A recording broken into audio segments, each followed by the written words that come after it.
BJP की राजनीति से जुड़ी इस वक्त की बड़ी खबर। बीजेपी अध्यक्ष जेपी नड्डा पहुंचे उपराष्ट्रपति आवास। प्रहलाद जोशी भी इस दौरान उनके साथ। अब इसके मायने क्या है?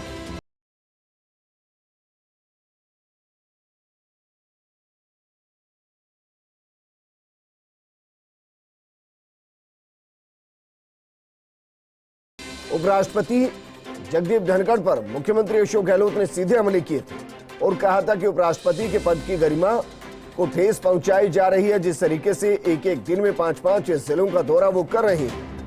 अब सवाल यह है कि बीजेपी अध्यक्ष जेपी नड्डा उपराष्ट्रपति आवास पहुंचे हैं, उनके साथ प्रहलाद जोशी भी मौजूद है। इसके अपने आप में सियासी मायने हैं। राजस्थान बीजेपी की राजनीति से जुड़े इस वक्त की बड़ी खबर।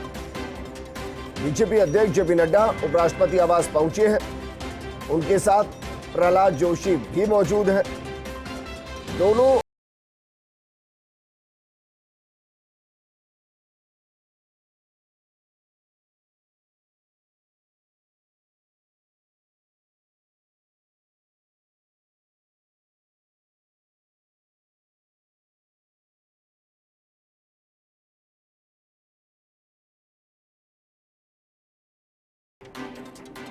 सवाल बहुत से हैं।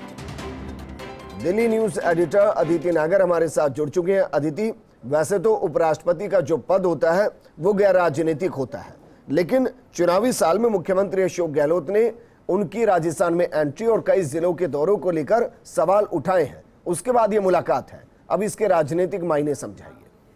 बिल्कुल, आपने सबसे सही शुरुआत करी कि ये पद गैर राजनीतिक है और इसमें संवैधानिक पद होने के चलते राजनीतिक जिस तरह के फैसले हों या कोई हस्तक्षेप हो नहीं, लेकिन राजस्थान में चुनाव है और जगदीप धनखड़ बड़े जाट नेताओं में उनकी गिनती होती है, ना सिर्फ राजस्थान में बल्कि देश में अगर मानी जाए तो।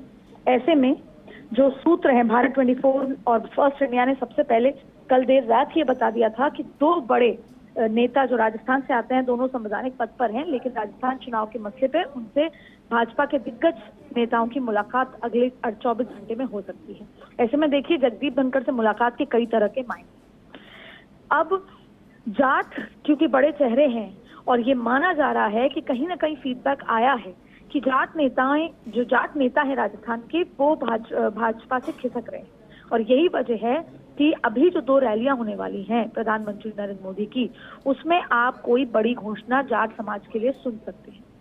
और इसी को लेकर कैसे जो इंटेलेक्ट ग्रुप है जाटों का, या किस तरीके से जाट समाज में और ज्यादा बेहतर तरीके से भारतीय जनता पार्टी की प्रेजेंस की लिहाज से, और यही वजह है कि बड़े दिग्गज चेहरे जो हैं वो शामिल हो सकते हैं नागौर से। अभी आपने देखा कि कैसे ज्योति मिर्धा की ज्वाइनिंग हुई, लेकिन ज्योति मिर्धा के साथ साथ उनके परिवार के कुछ और सदस्य भी शामिल हो सकते हैं। यानी कि 2 बातें इसको समझते हैं। एक तरफ ये बैठक चल रही है, उससे पहले मुख्यमंत्री अशोक गहलोत ने इस पर टीका टिप्पणी की और उसका जवाब भी जगदीप धनखड़ की तरफ से आया।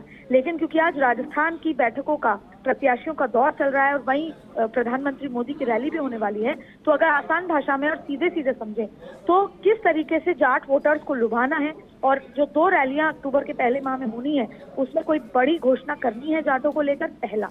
दूसरा, और ये कवायद तब से चल रही है जब से सतीश पूनिया हटे और उससे पहले ही वाइस प्रेसिडेंट जगदीप धनखड़ को बनाया गया था, तो ये कवायद आज की नहीं है।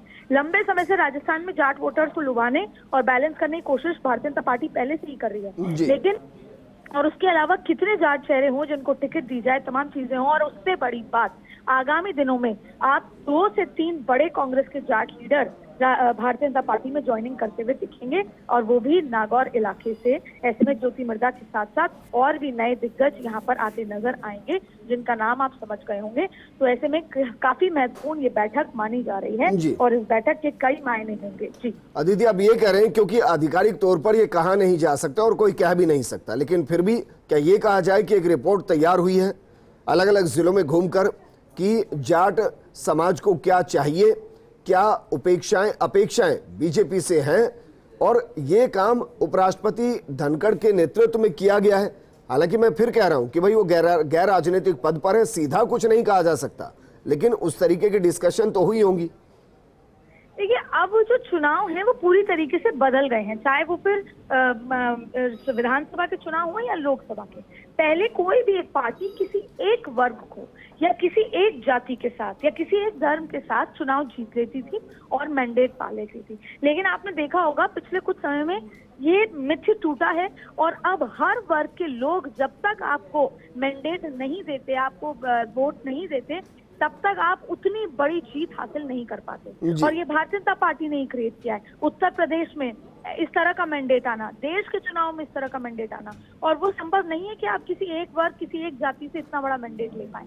यही वजह है कि जहां पर एक तरफ गुर्जरों को भी साधना है तो जाट को भी साधना है, तो राजपूत तो साथ है ही, ब्राह्मण बनिया तो साथ है ही, लेकिन एक जाट राजस्थान के लिहाज से एक बहुत बड़ा वोटर है जो भारतीय जनता पार्टी अफोर्ड नहीं कर सकती। हालांकि लगातार देखिए कैलाश चौधरी हैं, वो मंत्री हैं, इसके अलावा भी उस तरीके से उसको साधने की कोशिश की है, लेकिन जब अभी के हाल ही के सर्वे में कहीं ना कहीं ये नजर आया है कि जो जाट नेता हैं वो कहीं ना कहीं जो जाट वोटर है वो कहीं ना कहीं नाराज है, जिसकी वजह आप माने कि सतीश पूनिया को हटाना और भारतीय जनता पार्टी ने जो उनके प्रदेश अध्यक्ष डोटासरा उनको बनाए रखना, या अभी जो जाट के जो ज्यादा एमएलए होना, कांग्रेस, तमाम चीजें, तो यही वजह थी कि ज्योति मिर्धा को लाया गया। और जैसा आपने कहा वो बेहद महत्वपूर्ण है कि पिछले लंबे समय में जाट बाहुल इलाके में जगदीप धनखड़ का दौरा भी हुआ और जगदीप धनखड़ टिप्स पे समझते हैं जाटों की राजनीति को, उनके वोटर्स से उनका संपर्क है, तमाम चीजें हैं। हालांकि फिर एक बार हम कहेंगे कि उनका संवैधानिक पद है, इसलिए सीधा सीधा नहीं कहा जा सकता। बहुत सारे ऐसे इवेंट है, क्योंकि P20 भी एक इवेंट आ रहा है, पार्लियामेंट 20, G20 के तर्ज पे एक बड़ा इवेंट है जिसमें जगदीप धनखड़ वाइस प्रेसिडेंट हैं और ओम बिरला, और जगदीप धनखड़ की उसमें सबसे ज्यादा भूमिका रहने वाली है, तो उस लिहाज से भी ये बैठक हो सकती है। लेकिन फिलहाल जिस तरीके से प्रहलाद जोशी वसुंधरा राजे से मुलाकात करते हैं, उस मुलाकात के बीच से प्रहलाद जोशी निकलते हैं, जेपी नड्डा के घर पे पहुंचते हैं, फिर दोनों की आधा घंटा मुलाकात होती है और वो मुलाकात के ठीक बाद दोनों ही मिलकर जगदीप धनखड़ के घर पे पहुंचते हैं। ये कहीं ना कहीं ये संकेत देता है कि जहां राजस्थान की जो ये लाइन ऑफ मीटिंग चल रही है, तो उस बैठक में दोनों का साथ जाके मिलना, अब ऐसे में तो ये इस तरह की बात आ सकती है कि खुद प्रहलाद जोशी भी संसदीय कार्य मंत्री हैं और वो जेपी नड्डा जो है भाजपा के राष्ट्रीय अध्यक्ष हैं, बात अलग है। लेकिन फिलहाल जाट वोटर के लिए कोई एक बड़ी घोषणा, अभी जो कोड ऑफ कंडक्ट लगने से पहले जो 2 रैलियां होंगी उसमें कुछ बड़ा तोहफा प्रधानमंत्री नरेंद्र मोदी की तरफ से मिलता नजर आ रहा है। और फिर आपको बता दें कि वसुंधरा राजे भी प्रहलाद जोशी घर से रवाना हो चुकी हैं, बैठकों का दौर अलग अलग 1-to-1 चल रहा है। ऐसे में आज राजस्थान में कांग्रेस बीजेपी दोनों ही कार्यकर्ताओं की धड़कनें और नजर दिल्ली पर टिकी हुई है और बढ़ी हुई है। अदिति, अब ये कह रहे हैं कि मुख्यमंत्री अशोक गहलोत की योजनाओं ने जिस तरीके से जाति के कार्ड को थोड़ा सा तोड़ने की कोशिश राजस्थान में की है, उसके डैमेज कंट्रोल के तौर पर जो कोर वोट बैंक कांग्रेस का रहा है, और इतिहास गवा रहा है, इतिहास के आंकड़े गवा रहे हैं, जो पीसीसी की कुर्सी है वो अपने आप में गवा रही है कि जाट कम्युनिटी से उस पर एक अधिकार रहा है और वो एक लंबी फहरिस्त है। आप ये कह रहे हैं कि सतीश पूनिया जिस काम को नहीं कर पाए उस काम को अब जगदीप धनखड़ कर रहे हैं और कांग्रेस के कोर वोट बैंक को तोड़कर जो डैमेज योजनाओं के जरिए बीजेपी को हो रहा है उसकी पूर्ति करने की तैयारी। देखिए, डिलीवरी भारतीय जनता पार्टी के लिए सबसे महत्वपूर्ण है। ये कहना कि सतीश पूनिया कर पाए या नहीं कर पाए ये शायद सही नहीं होगा, लेकिन आपको याद है कि सतीश पूनिया का जब कार्यकाल चल रहा था उससे पहले ही जगदीप धनखड़ को दिल्ली में ये बड़ी जिम्मेदारी दी गई थी। जब उनका नाम आया, क्योंकि इतिहास में ये भी कभी नहीं हुआ कि देश की पार्लियामेंट में अपर हाउस और लोअर हाउस दोनों में राजस्थान के लोग स्थापित हैं। इतिहास में तो ये भी नहीं हुआ था कि देश का प्रेसिडेंट, प्राइम मिनिस्टर और उसी पार्टी के राष्ट्रीय अध्यक्ष भी गुजरात से हो। तो चीजें अलग हुई क्योंकि साधना था। ऐसे में अब आपके सवाल का जवाब ये है कि जब सतीश पूनिया के हटने से पहले ही उनको यहाँ पर स्थापित किया गया, वो भी देश के जाट वोटर्स को, राजस्थान के जाट के वोटर्स को एक ये बड़ा मैसेज था। लेकिन फिर भी सर्वेस पे बहुत विश्वास करती है, आंकड़े टिप्स पर रखती है, स्ट्रेटेजिक पार्टी है। जहां एक तरफ अशोक गहलोत जाति समीकरण के मास्टर हैं, तो वहीं भारतीय जनता पार्टी भी जाति समीकरण को बेहतर तरीके से समझकर इस निष्कर्ष पे पहुंची है कि हमको मार्शल कॉम जाट जो हैं वहां के वोटर्स को हम जरा सा भी अवॉइड नहीं कर सकते। और आपको एक खास बात बताएं, एक तरफ पहले ये हनुमान बेनीवाल 2019 में तो साथ थे ही, लेकिन हनुमान बेनीवाल एक जाट सेक्टर है राजस्थान का, वो भी कहीं ना कहीं भारतीय जनता पार्टी के साथ थे। लेकिन अब ज्योति मिर्धा के आने के बाद वो चैप्टर पूरी तरीके से बंद होता है। अब ज्योति मिर्धा के परिवार के लोग अगर आते हैं तो हनुमान बेनीवाल के भारतीय जनता पार्टी की कोशिश है कि कहीं ना कहीं पूरी तरीके से वो चैप्टर बंद हो जाए। ऐसे में जाट वोटर का इन्फ्लुएंस अगर जिताना नहीं तो कम से कम किसी सीट पर हराने के लिए बहुत महत्वपूर्ण। ठीक है अदिति, शुक्रिया हमारे साथ जुड़ने के लिए और जानकारी देने के लिए। अब